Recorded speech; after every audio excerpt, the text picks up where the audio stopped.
கொதி வந்துருச்சு. நம்ம வந்துட்டு இப்போ என்ன பண்ணுறோன்னு கேட்டிங்கன்னா தேங்காய் எண்ணெய் ஊற்ற போகிறோம். சரிங்களா?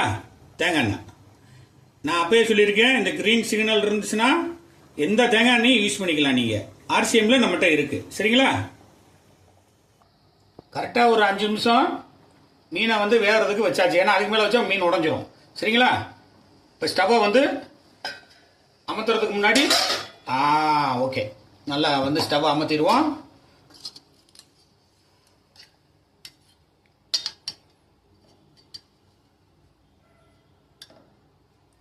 எவ்வளோ அழகாக பாருங்க, வெடிச்சு வந்திருக்கு பாருங்க மீன்.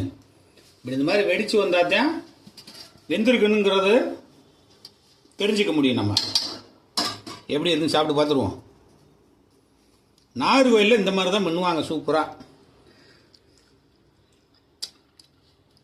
ஆஹா, நீங்கள் இது மாதிரி செஞ்சு சாப்பிட்டு பாருங்கள், எப்படி இருக்குன்னு சொல்லுவீங்க. மீன் பாருங்க எவ்வளோ அழகாக அப்படியே சூப்பராக வந்திருக்கு பாருங்க.